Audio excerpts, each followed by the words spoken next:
There was a time where white people in Europe thought that they could control countries of other people who were not white, divide them, take them, give them to others. They had the right to do this. The Balfour Declaration. One white racist promising another white racist somebody else's land. That's what the Balfour Declaration is all about. Lord Balfour promised his friend Lord Rothschild Palestine for the Jewish people. Who cares? Who is he to give anything to anybody? But this is what it was.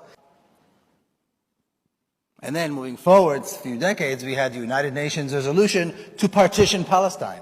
Who is the United Nations to partition Palestine? The partition was not done in a very fair way. One part is clearly larger than the other. Now, in 1947, when the partition plan was passed, there were about 500,000. The Jewish population in Palestine numbered about 500,000 people. This was the generation of my grandparents who immigrated there, and my parents who were born there. Some 500,000 people who made up the entire Jewish community in Palestine. The Palestinians, the natives of the land, were about 3 times as many, close to 1.5 million people. Yet, the United Nations, in its infinite wisdom, decided to give the larger portion of the country to the smaller community. And it's interesting because to this day we hear people say, you know, this is really all the Palestinians' fault because they rejected the partition plan. Well, first of all, nobody asked them. So it's not like they had an opportunity to reject. But can you imagine not rejecting it? That the United Nations would come and slice off the larger portion of your country and give it to a community of immigrants, really, who just came off the boat. Now here they were, and they defeated the Arabs. And they established a Jewish state once again in the land of Israel after 2,000 years.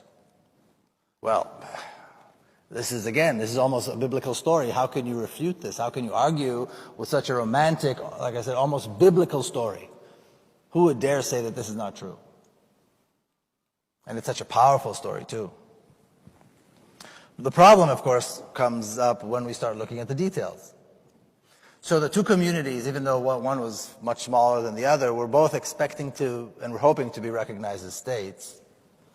And they began investing in developing institutions of state. But there was one thing that the Zionists, the Jewish community in Palestine, developed that the Palestinians never did. And that's an armed militia, a fighting force. And on the ashes of the city of Jaffa, today we have, in a picture that's almost from the exact same angle, the city of Tel Aviv. The city of Tel Aviv still calls itself Tel Aviv Jaffa, Tel Aviv Yafo. And there is still a small Palestinian community and a small part of the original city of Jaffa that's still there. It's a small community that is neglected and subject to oppression and subject to racist laws. Israeli police does not go in to solve crime. Palestinian youth in Jaffa have no hope and no reason for hope, no opportunities.